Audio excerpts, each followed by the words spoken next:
we've got experts on the team like yourself. And what I thought I'd do first, I know so much about you and appreciate, your knowledge. And I think I don't know, I would say it's pretty rare to have people that understand and appreciate print the way that you guys do. But before I kind of dive into some of this stuff, for people that don't know you, haven't met you before, you just give us a little Cliff Notes version of how you ended up where you are. Sure. Well, I was going to be a graphic designer when I grew up, and our college didn't have a graphic design major. So they had a graphic design minor, and I was in a photography class, and only because I was dating a girl that said, I have an intro to photography, you should come check it out. So I took this photography class, and I was actually interested. I was like, wow, this is great, So I signed up for the class, and I wound up meeting with that professor and just said, hey, I want to do graphic design and photography. And he said, well, you should, your only option is to get a photography major and a graphic design minor. So let's do that. So I did. And so, little known to most people, I have a communications degree with a photography major and a graphic design minor, essentially. So I got out of school. I mean, yeah, I was doing some stuff while in school. I worked at the graphic design department and whatnot, but I got into my first graphic design role kind of in a part-time basis with a very small firm in Green Bay. And then when I graduated college, I took a 1-year internship at what was then Mead Paper up in Escanaba, Michigan. They needed a graphic designer to basically put together a closed circuit TV program every day that ran off Macintosh computers that just reported quality data to all the employees in the mills. And so I went up there for a year and basically designed this, this very short program every single day. And then I wrote for the daily newsletter as well. And I did that for a year, great experience. And then I moved back to Green Bay and went back to that same design firm, and I stuck it out there for a little while. But I always tell people that when you're a comedian and you get on stage at night, you better be funny every night. And in a graphic design role, I just felt like I was never going to be great. I was a outstanding production artist. Like if you're looking for a down the middle guy, that was me. I was like pretty good many days. So I went into pre-press production back when there was pre-press production houses down in the Fox Valley. And so it was one of the largest pre-press houses in the Midwest at the time. So it was Image Studios. They had, everyone knows Image Studios in the Green Bay Fox Valley area for their well-known photography. And they had a pre-press company called Image IT, or Image It as we called it. And so I stepped into pre-press production. I was chained to a Macintosh every day from sun up to sundown. And I basically took client files in, and then I made them ready to send the files to the RIP so that we could essentially make match prints. And that's how we made proofs. So I'd make a file, send it to the RIP. They'd make the films, and then we'd make match prints. So every spread, had a match print and 4 films, and that was the proof we sent to the client. Very costly, very time consuming. And so I did that for some of the company's largest clients. And although it was a great opportunity, great company, great leadership, I just had to get in front of people. I mean, I was chained to a desk in the dark all day, let's face it. And so I wanted to be in a sales account management kind of role. So I went back to Green Bay and was the account manager for a small graphic design firm, a boutique firm, if you will. I got to write some copy, get involved in the creative, met with the clients. So that was a lot of fun. And then we just rolled up this new brand for one of my clients. new company name, van wraps, new logo, brochures, folders, the whole shebang.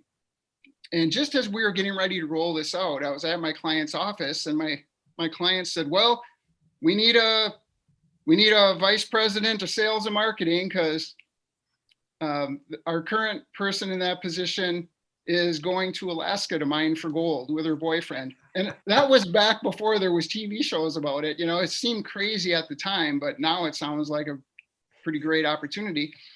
So I went to work for one of my clients. I had to go through a whole job interview process and all that, but so I got that role. I was able to roll out the brand for my client, and I was on the job there for 2 years, and I kind of felt like I had done everything that I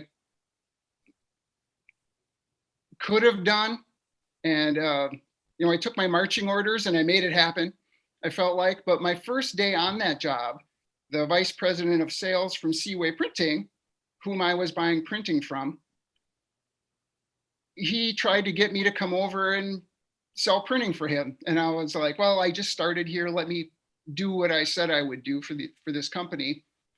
So 2 years later, I, went over to sell printing at Seaway, and that was 2005. So it was a big change, going from I guess what some people would call a safe, secure, salaried position to go into a role that, within a year was going to be straight commission. And it was a jump. And I remember being a little afraid about it. And I didn't, I bought printing, but I came from a marketing photography background. I didn't know that much about the actual printing process. So I got to lay my eyes on what a perfect binder actually looked like and a saddle stitcher actually looked like. And I got to watch presses run, and I basically just learned it on the fly. How do you think, it's interesting, everybody's journey, even when you look back at ups and downs, I guess in life, it's one of those things where, I guess more older people say than anything, like it's, the journey is just, you don't know every time you turn a corner. It's just interesting to look back and see how everything happened to get you where you are. But I guess for you, is there any advantage or things that have helped you when you look back at your photography, your design, now that you're servicing the world of publishing and print? Are there some things that obviously support that for you, or not really? Well, I think just having a general understanding of the process, starting with the old way of doing things, Mm-hmm. how could that possibly hurt? Yeah. So it can only be a benefit. I would say that the number one way I've been able to help people was, maybe more like 10 years ago and before that even, when a client would send files and then they get a proof and they say, well, your proof is way too red. And I would have to explain to them that, well, CMYK and RGB is Yeah. different and why that is.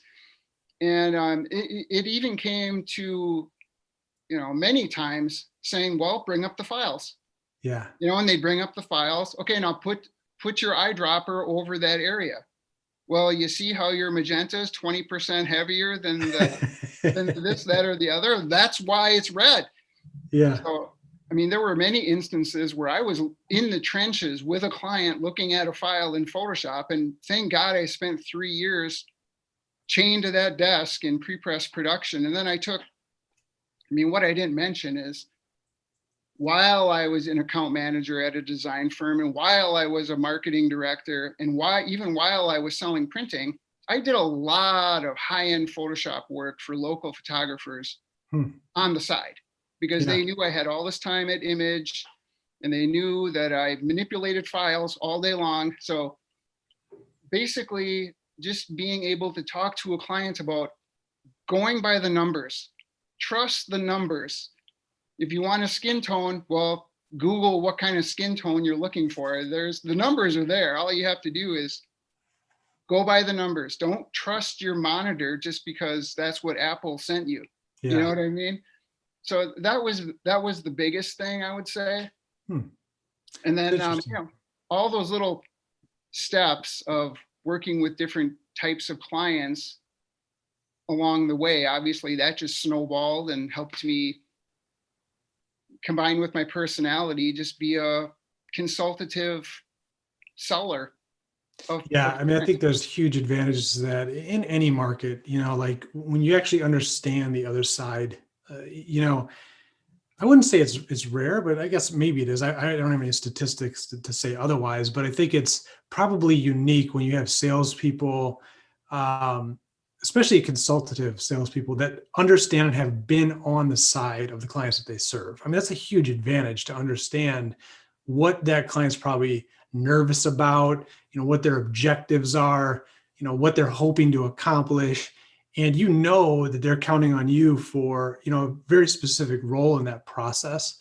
I think that only comes with really having an understanding of what that other side is like. And so I guess that being said, Jeremy, for Seaway, you guys are servicing a very specific niche. Like when I think of print, of course, anyone thinks of print. If you tell people, hey, I sell print, that's a massive category, everything from business cards to flyers and postcards, blah, blah, blah. With Seaway, you guys serve a very specific niche, which I think is interesting for sure, with publishers, authors, and the types of things that you're doing with, perfect bound products, et cetera. I guess what are, the advantages to that, in your opinion, if there are advantages to that? Well, a smart guy one time said to me that if you're everything to everybody, sooner or later you're going to be nothing to everybody, or nothing to nobody. Yeah. Actually, maybe I should redo that. If you're everything to everybody, sooner or later you're going to be nothing to nobody. Yeah. And that about sums it up. I mean, I don't want people to think, oh, I need printing, let me call the guy that does printing. I want them to say, I'm producing a book, let me call the expert on the books. Mm-hmm. I want to be the guy that comes to mind when they think short run book, short run magazine, short run journal, and similar products. When you say short run, like what is that? Well, it varies, for our short run book program, you're talking anywhere from 20 quantity up to 5,000 quantity. I mean, that's a pretty good span of the type of books that I would produce for most publishers. And it's not that I can't produce books that are higher quantity than that. It's just that at some point there are other options in the marketplace, so my competitiveness drops off a little bit. Mm-hmm. Now, if you want 25,000 perfect bound catalogs and you want high quality, like you're not playing around and maybe price isn't such a factor, I might be comparison shopped or price checked against a couple other printers that are at my level, but the competition is a little less because they don't want to gamble with quality. So it's not uncommon for me to produce 15, 20, or 25,000 higher end perfect bound catalogs or even saddle stitch catalogs. When it comes to saddle stitch pieces, more like what you're thinking of in terms of a magazine or a saddle stitch brochure, maybe, right? Those projects run from, I would say, anywhere from 1,000 up to about 20,000. That's a pretty fair guesstimate of where most of my projects fall, somewhere in there. Now, with that being said, if it's a 16-page self-cover, well, you can pretty much take the quantity and double it. I might be good on something like that up to 40,000 quantity. So when I say 1 to 20,000, I'm talking about pieces that are like 48-page bodies or 64-page bodies or 96-page bodies. It's interesting. So how, like with that market segment, obviously from a sales perspective, is there anything, if I'm looking to do that, I've got a short run project, I hear about you. Are there anything that you find that on the publishing side or your customers that are often overlooked, or ways that could simplify the process or just make it better, that, just, I guess, tricks to the trade, as it were, that can kind of just improve a project overall? Well, I would say that many people are looking for some of the tricks to the trade, and a lot of times it just comes down to page count. Yeah. If it's a full format, like 8 3/8, 10 7/8, or 8.5 by 11, full size piece. Well, then you have to think about how it runs. Is it a self cover, or is it a body plus a 4-page cover? And then you just have to be mindful of how that is going to run if it's a press project. Mhm. So if it's a full size piece, I'm producing 16-page forms. So how does that translate to your piece? So if you have for example, let's say you have a 44-page plus cover magazine you want to produce. Well, a 48-page plus 4-page cover piece is cheaper than a 44-page plus cover. And it's because of what happens not only during printing, but after printing. So because we have a 40-inch press, 2 of them actually, we're running 16-page forms. Well, 16 times 3 is 48, right? Now I can produce 44 pages plus cover, but imagine all that paper piled up, right? You got 3 16-page forms and they're going to the bindery. Well, there's setups in the folding stage that can have a big impact. So instead of just setting up once to fold for 3 16-page forms, if you're talking about a 44-pager, well, now you don't have 3 16s, you have 2 16s and a 12-pager. Mhm. Well, now there's 2 setups.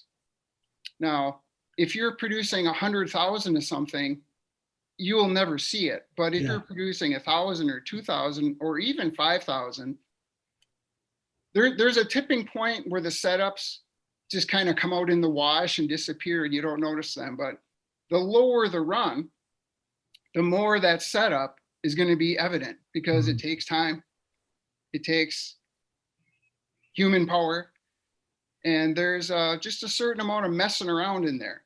Yeah. So, a $200 setup, for example, will really stick out on 1,000 run of anything. So Sure. it's little things like that. And, it depends upon where clients are on the sophistication level. And, you can make some quick judgments about how sophisticated you think people are, but, you learn those little things when you work with people. Yeah. And not that I ever make judgments. I mean, I sure didn't know when I started in printing. And I think people think, well, 44 pages plus cover is less than 48 pages plus cover, so that's less. Right. No, fill it up with fluff. 48 plus cover is less. And it's kind of fun to educate people. I mean, that makes my job interesting. Yeah. Yeah. I mean, so that's one thing. I mean, another thing is, it kind of starting in 2008, we had all this consolidation with paper mills. Paper mills just poof, vanished into thin air, and there was some consolidation. And along with that came consolidation of grades and brands and weights.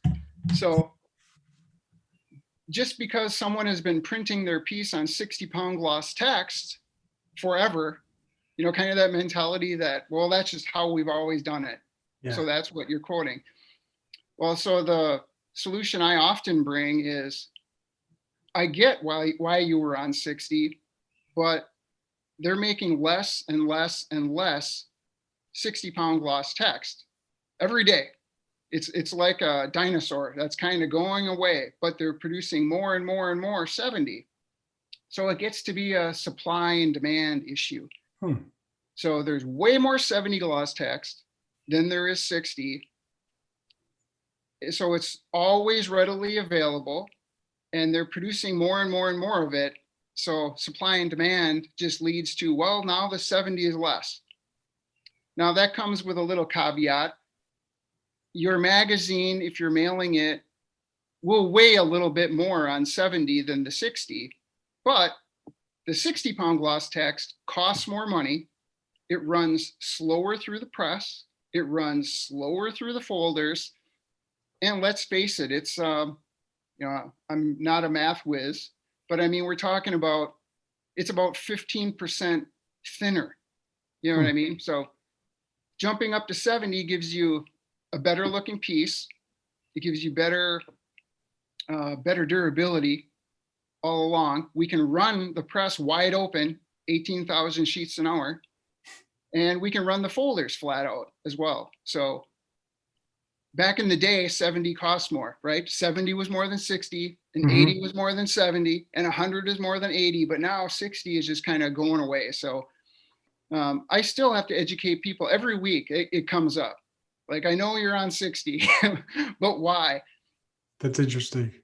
Yeah. How has it's been fun for me. You know, we know each other really well because we've been able to work together on so much stuff. But I think part of the thing that I love in talking to other people in the industry that have either worked with you or kind of know what you're doing is there is this level of appreciation. It's obvious, right? I mean, and I'm not just saying that. I mean, there is definitely this appreciation for your knowledge and ability to guide a lot of these publishers through the process.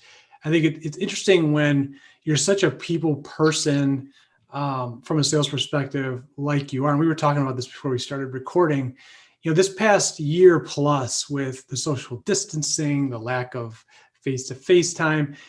First of all, how has that impacted you? And secondly, has there been anything, I guess, beneficial that whether you've learned or that has come of it that you'll carry on into the future? Well, obviously I've learned a lot. I had to learn how to have a Zoom meeting. Yeah. I've had to learn how to do interviews with you and other people. Yeah. I've been guests on other people's webinars and whatnot. I would say that I really, at first it was like, when the pandemic first happened, they sent us home March 16th and said, be safe, go home, we'll figure this out. And at first there was a lot of pressure. Like, what does this mean? What's going to happen to the numbers? Trying to stay in touch with everybody was very complicated because people were working from home from a cell phone. Well, I don't have everybody's cell phone number. I have their desk phone. And so it got very hectic and confusing. Now, once things kind of settled down, I realized, well, I mean, it's kind of nice working from the house. It's very quiet here all day. There's very few interruptions. I don't have to be gone for 2 or 3 days at a shot down in Chicago or St. Louis, and I don't have to stay in a 2.5-star hotel or get caught in traffic in Milwaukee on 894. I mean, so there was a lot of those things that a year and a half ago you would have heard me gripe about a little bit, like, oh, I'm going to be stuck in rush hour. Yeah, I got to stay at that one hotel that's not great, but it's convenient. I'm by myself, all evening in my hotel room watching TV, missing my kids and my wife. So I would say that once I got past that stage, then it got, then there's all these new tools popping up that I had to get comfortable using. Yeah. It was new and different. And then I'll tell you, I really was longing for a 2.5-star hotel in Chicago traffic and having to put money on my iPass. Yeah. And, I mean, I really missed it. So I missed the travel, and I missed walking into customers' offices and having just a back and forth. And it's not like the second I get in, I'm talking about choral music or their manual or their magazine. It was more like, hey, how's it going? And then someone else would walk by and, hey, how are you? What's going on in Green Bay? And I miss all those interactions so much that it was a challenge. I mean, you can only talk on the phone so long. You can only have so many Zoom calls before people are just burned out on it. I Yeah. mean, so there's a lot of digital fatigue, Hmm. not just with me, but with everybody. Oh, Everybody's got digital fatigue now. So, there's been some pluses and some negatives. I mean, overall for me, this has been a total bummer because I miss my people. mhm. I miss seeing, our bindery partners or we've got some partners we use for special spot gloss UV or whatnot. I miss all those interactions with my trade partners, not vendors, partners, and I miss all the employee interaction that I used to have. Yeah. Now nobody wants me walking over to their desk to lean on the thing and ask them how their weekend was. They, please stand back. Yeah. We're very safe at Seaway. We follow all the protocols and wear masks, and I rarely go in. But I would say overall, I miss the people aspect of it. That's why I got into this. Yeah. If back in 2005, they would have said, here's your laptop. Now, what you're going to do is you're going to talk to people on this laptop in a program called Zoom. Yeah. I Yeah. would have said, no, thanks. Not for me. Yeah. But it's probably good for a guy my age to learn some new tricks and mix it up occasionally. But I really, really, really miss the people and the lunch meetings and the business travel and all those little things that happen that are just unplanned when you're at a client's office or you're out to lunch with them or you're hanging out after work. I miss all of it. Yeah. Well, hopefully it's coming back around here, not too long where we'll be able to get in front of some people, much more frequently again, fingers crossed. It'd be great. Let me ask you, like with Seaway, it's interesting. I don't think a lot of people realize, and I didn't either, like when it comes to print, there's a lot of online sources, particularly like you were talking about when you're trying to be the jack of all trades, which is obviously a differentiator for Seaway because it's not, it's very, very niche. But I don't think people really realize that the amount of outsourced work, whether it's the shipping or certain elements of a project, in some cases it's entirely outsourced, right? There's just shops online where you order something and they outsource it. There's huge benefits to, now it's definitely more expensive, requires a significant investment in time, equipment, technology, people, that Seaway puts into it. And I just think there's not a lot of businesses that are willing to make a lot of those investments. But when you have everything under one roof, kind of like Seaway does, from turn times to product quality, what are the key advantages to that? Because I think it's overlooked. It was by me anyway. And so if you could share kind of why that is an advantage and why people should definitely, consider that when it comes to picking who's going to manage their baby, that project that they're counting on. Sure. Well, the one that comes to mind immediately is that if your project that you're sending to me at Seaway is all in-house, well, I can control the schedule, which oftentimes means shorter turn times. Mm-hmm. And just because, let's just say I was going to outsource a piece of your project and,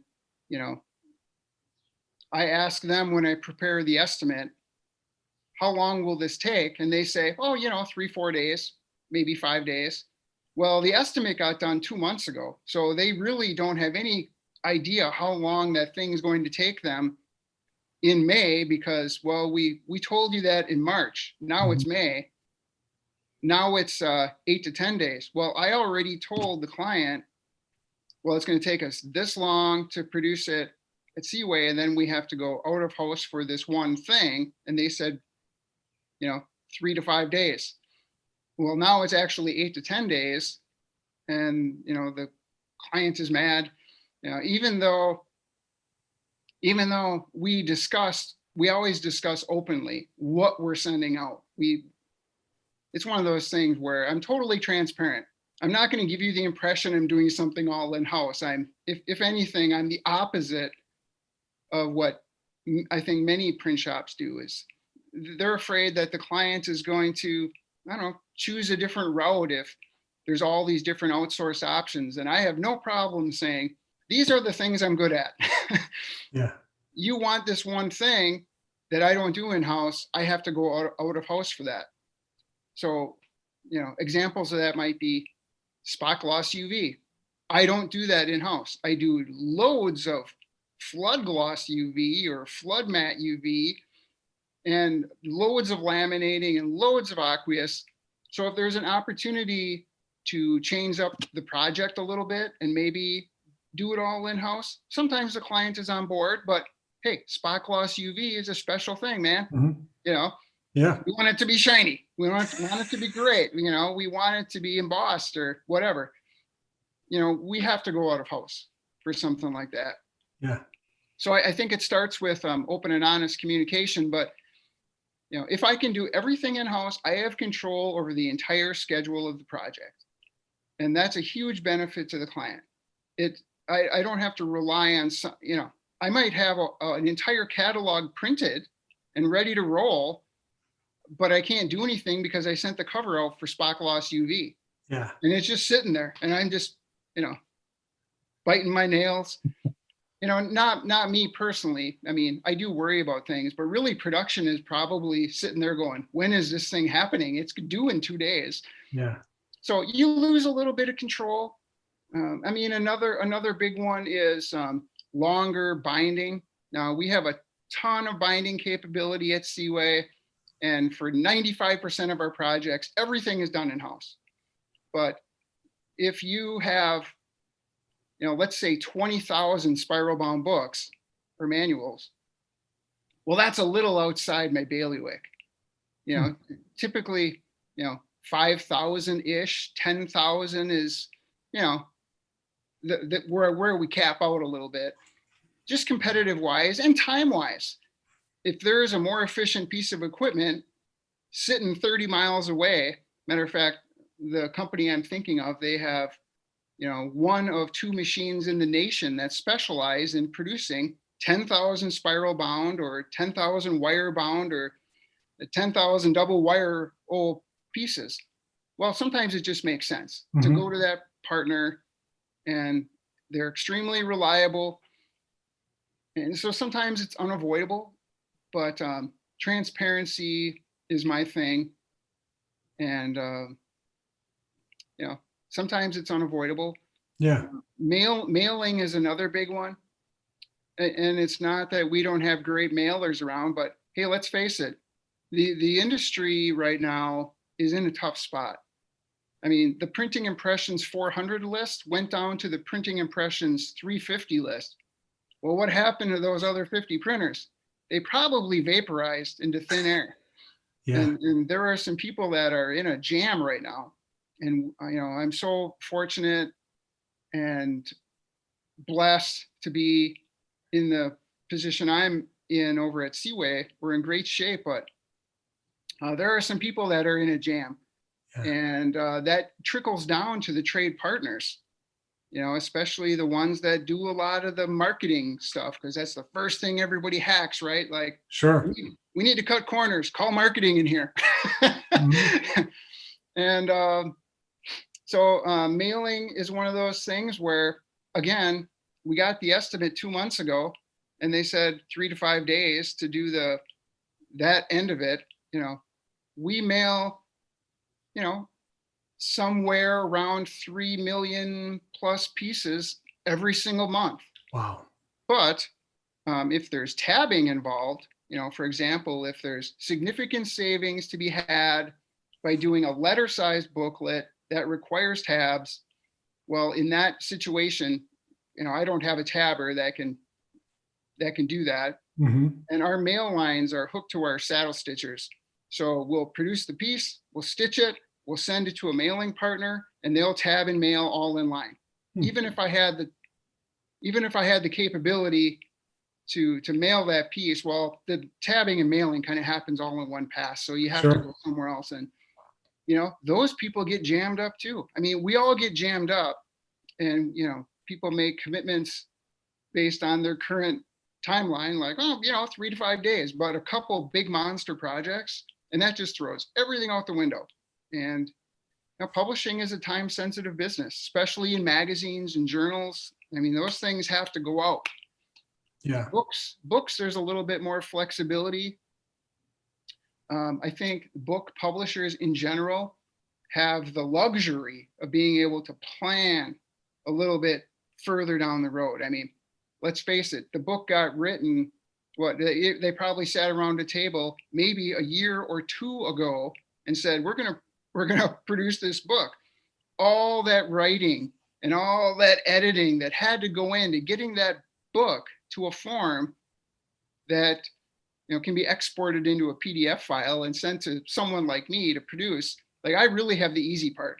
Yeah. And oftentimes they're like, well, 3-4 weeks is kind of what we're looking for. Well, more and more book printers are out not 3 to 4 weeks, but 4 to 6 weeks or longer sometimes.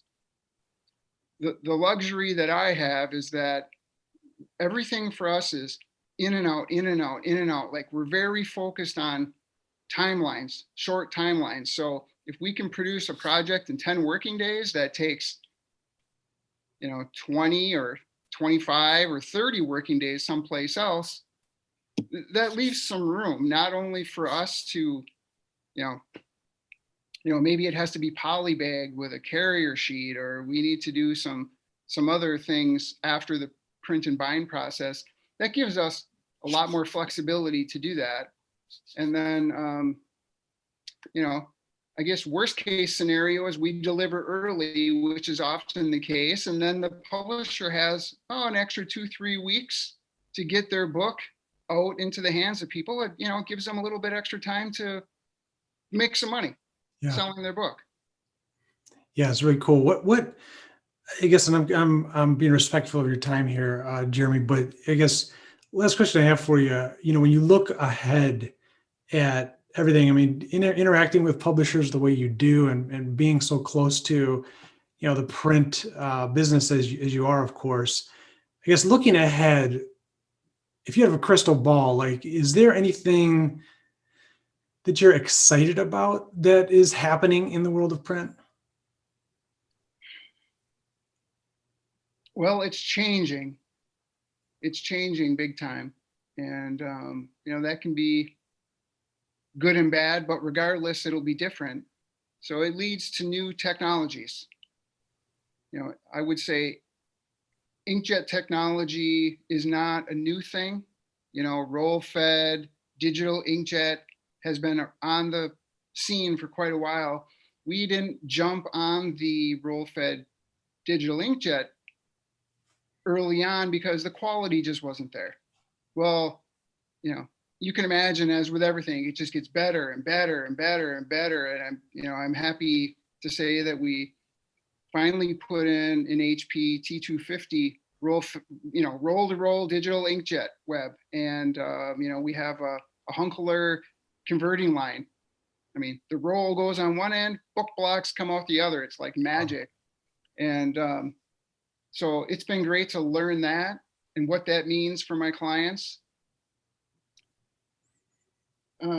There are, as with anything, when we enter a time like we're in right now, well, the strong survive.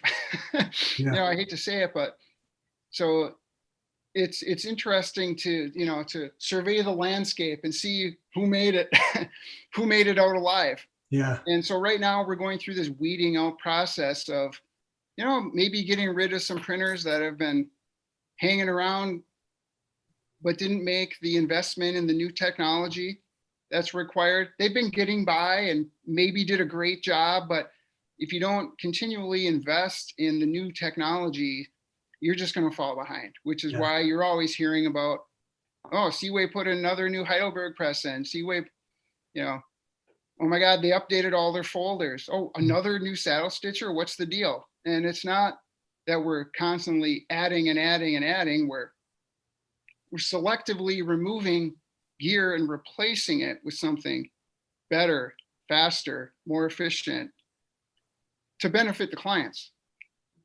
And so, that's been happening for a number of years now. And it's been great to see our perfect binder get newer, bigger, faster, better, and all the folders and the cutters, even the technology on the cutters is just amazing. So, I'm excited about that, but I'm kind of a manufacturing geek. I Mhm. mean, I'm from Wisconsin, and we're pretty well known for, what, paper, printing, and manufacturing. And so I feel like I'm in the right spot. Seaway is constantly upgrading that gear. And so my challenge is to translate, what does that gear mean for the client? I can't just say, hey, we got this new gear. I have to continually educate the clients on why is that a benefit to you and what does it mean? And I kind of secretly want them to know, like, hey, look, we're staying on top of it. We're not going anywhere. We've been here since 1884 and we have no intention of going anywhere. Here is evidence, another $100,000 this or $250,000 that or $5 million this, that, or whatnot. So I'm excited about that. But I guess we'll see what happens. Of course, I'm really looking forward to, as you mentioned, getting out and being able to maybe go see some clients as Yeah. more and more people get vaccinated and things open up a little bit more.